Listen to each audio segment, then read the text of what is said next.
దైవ సేవకులు brother Reuben John henry గారు చూపించారు. చక్కని సందేశం విన్నాము. అదేవిధంగా అసలు క్రీస్తు జననం అనేది ఇది మనిషిని నరకం నుంచి తప్పించేటటువంటి జననం. ఇది క్రీస్తు జననం. సర్వాన్ని సృజించిన సృష్టికర్త, అంతను సృజించిన సృష్టికర్త పరమును విడిచి పరలోకమును విడిచి భూలోకానికి వచ్చాడు. అదేవిధంగా ఈ యొక్క జన్మం గురించి ఎంతోమంది ప్రవక్తలు ప్రవచించారు. క్రిస్మస్ అంటే ఆల్రెడీ ఎంత అర్థం చెప్పాము. ఆ యొక్క అభిషక్తిని ఆరాధించటం. ఈ యొక్క ప్రవక్తలు అనే వాళ్ళు చాలా అనేక విధాలుగా ప్రవచించుకుంటూ వచ్చారు. కన్యక గర్భం ధరించి కుమారుడు. అదేవిధంగా ఆయనకి ఇమానుయేలు పేరు పెట్టబడము. ఇమానుయేలు అంటే అర్థం ఏంటంటే దేవుడు మనకు తోడయ్యాడు.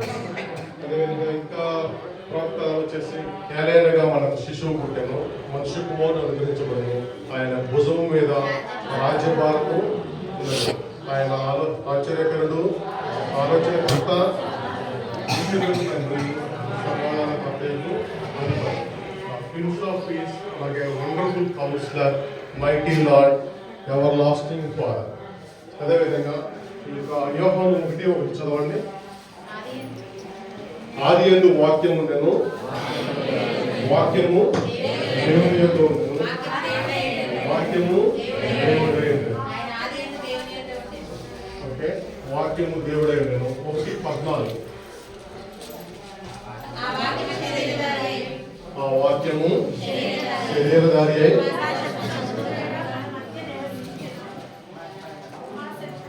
కృపా సత్య సంపూర్ణ మన మధ్య నివసించను. ఈ విధంగా యొక్క బైబిల్ గ్రంథంలో ఆయన యొక్క జననం గురించి ఆ విధంగా రాయబడి ఉంది. అదేవిధంగా ఇంకా వేరే వాటిలో చూస్తే సందర్భం కాదు, కానీ దాంట్లో పరిశీలించినట్లయితే అనేక చిత్త విభ్రాంత మోహజాల సమావృత ప్రసక్తే కామభోగేషు పతంతి నర్గేషు చౌ. ఈ అర్జునుడు శ్రీకృష్ణుడు అడుగుతూ ఉంటారు. ఈ విధంగా అనేక భ్రమణ వలయాల్లో మనుషుడనేవాడు కామ క్రోధ మద మత్సరాలతో లోనై నరకానికి వెళ్తుంటే వాళ్ళు తప్పించే వాళ్ళు ఎవరు లేరా అని అడుగుతాడు. దీంట్లో లూకా 2:10 సంతోషకరమైన వర్తమానం ఉంది కదా. సంతోషకరమైన వర్తమానమా? ఇదిగో ప్రజలందరికీ కలుగబోవు మహాసంతోషకరమైన, సంతోషకరం కాదు అక్కడ, మహాసంతోషకరమైన వర్తమానం కూడా కాదు, సువర్తమానం. ఏంటది? సువర్తమానము. నేడు రక్షకుడు మీ కొరకు పుట్టాడు, ఆయన పేరు ప్రభు అయిన యేసు క్రీస్తు. ఈ విధంగా అందరికి ప్రజలందరికీ కలుగుయే సంతోషమైనటువంటి ఇది సువర్తమానము, మహాసంతోషకరమైన సువర్తమానము. అదేవిధంగా ఈ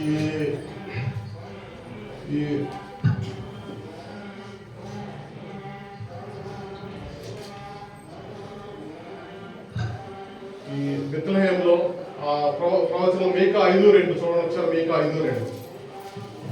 మీకా 5:2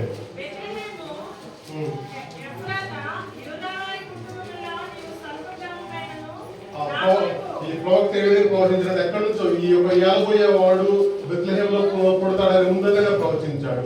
అదేవిధంగా యోహాను 1:25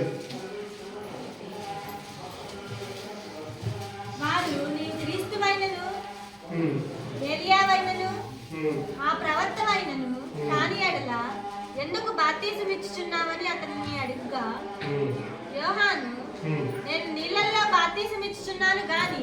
లాస్ట్ చదవమ్మా. ఏంటంటే యోహాను యేసు క్రీస్తు యోహాను నడుచుకుంటూ వస్తుంటాడు. అప్పుడు ఏమంటాడంటే ఇదిగో లోక పాపమును మోసుకుని పోవు దేవుని గొర్రెపిల్లని సాక్ష్యం ఇస్తాడు. ఈ విధంగా ఆ యొక్క ప్రవక్తలు ఈ యొక్క గ్రంథంలో మొత్తం దేవుని యొక్క అతని గురించి వర్ణిస్తూ వస్తున్నారు అనమాట. లాస్ట్లో ఇంతకుముందు మనం విందాము. క్రిస్మస్ తాత, అతని పేరు ఏంటంటే saint Nicholas. Santa Claus Christmas తాత అని చెప్తూ వచ్చారు. అతను ఏం చేస్తాడు? ఒక పెద్ద బిషప్ ఈవినింగ్ సాయంకాల సమయాల్లో ఎవరైతే అవసరాలు ఉంటారో వాళ్ళందరికీ గిఫ్ట్లు ఇచ్చుకుంటూ వస్తాడు. దానివల్ల అతను ఫేమస్ అయిపోయాడు. మా చిన్నప్పుడు పిల్లలు చిన్నప్పుడు మా రెండో అన్నయ్య నైట్ మొత్తం ఏదో గిఫ్ట్లు ప్యాక్ చేసేవాళ్ళు నిద్రపోయేటప్పుడు. పొద్దున్నే వాళ్ళు మొత్తం ఆశ్చర్య ముఖంతో చూసేవాళ్ళమాట ఎలా గిఫ్ట్ ఎలా వచ్చే తెలియదు. అదొక ఫేమస్. ఇంతకు పాట పాడాము. ఏం పాట అంటే అది ఆ యొక్క క్రిస్మస్ తాత వర్ణించుకుంటూ ఒక పాట అనేది రాయబడింది. ఒక వ్యక్తులు రాశాడు. ఏంటంటే అది క్రీస్తు జన్మించే లోకాన అందరికీ, క్రీస్తు ఉదయించే హృదయాల అందరికీ. ఆ హృదయంలో ఎవరికైతే ఉదయిస్తారో ఆ హృదయం ఉదయించాలంటే ఆ హృదయం ఏ విధంగా ఉండాలంటే కీర్తనలు 34:18 చూడండి ఒకసారి. ఆ హృదయం ఏ విధంగా ఉంటే దేవుడు అతను వాళ్ళకి సమీపంగా ఉంటాడు, లేకపోతే దగ్గరగా ఉంటాడు.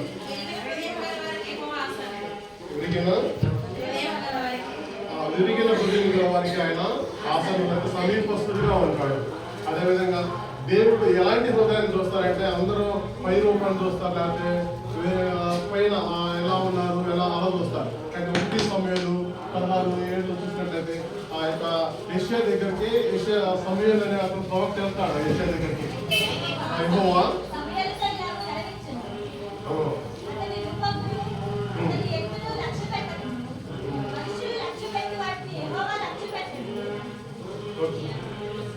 లాస్ట్ వచ్చిన చూసినట్లయితే మనుషులు పైరూపం చూస్తారు కానీ యెహోవా హృదయాన్ని పరిశోధించాడు అనమాట.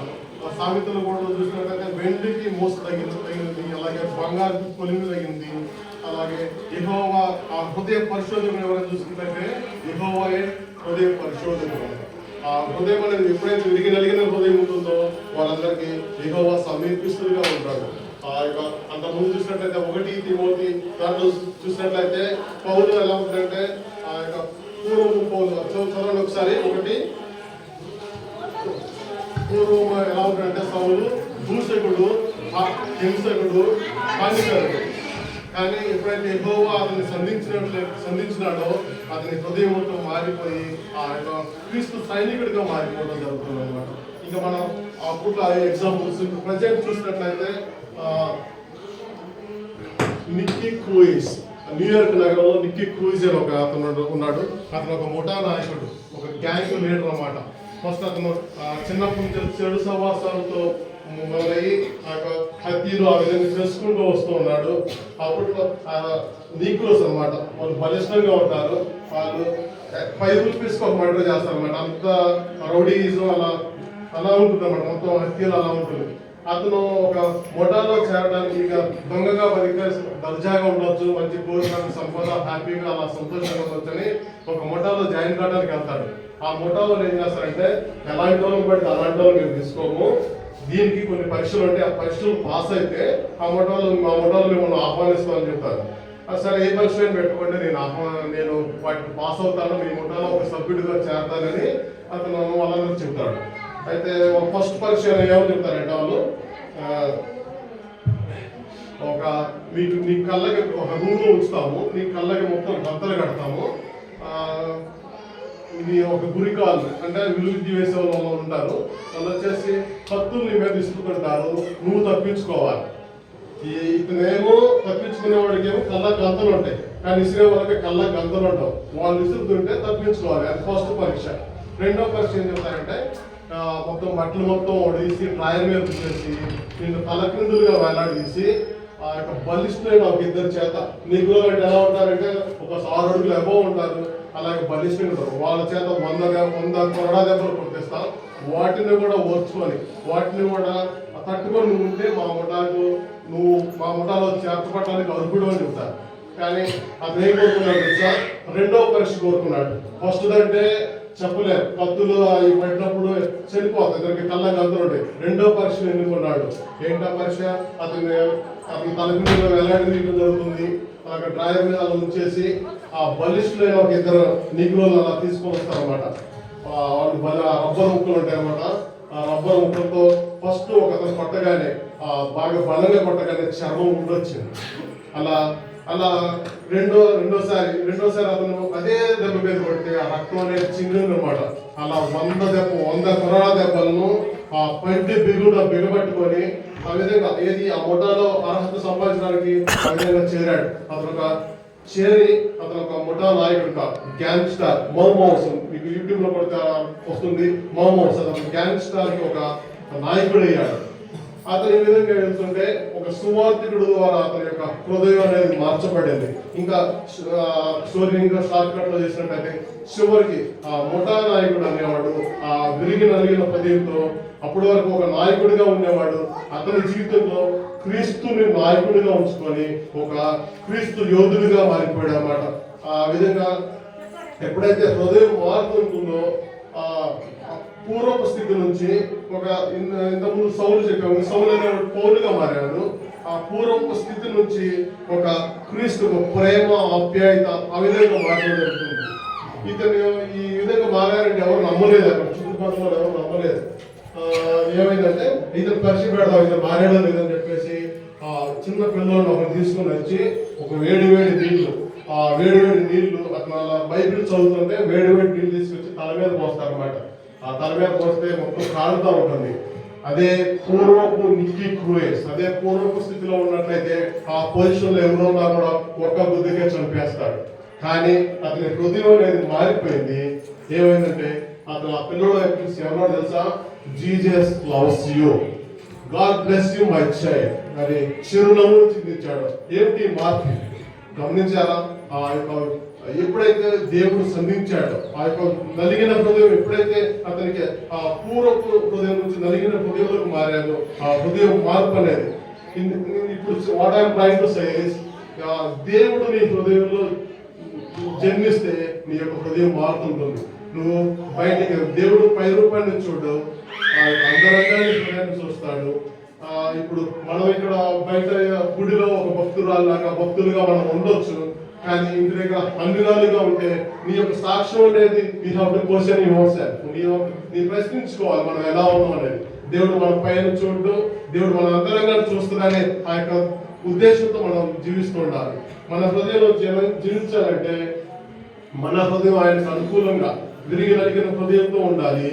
ఆ విధంగా ఉన్నప్పుడు దేవుడు మనలో నివసించే యోగ్యంగా అందరికీ ఉండాలి.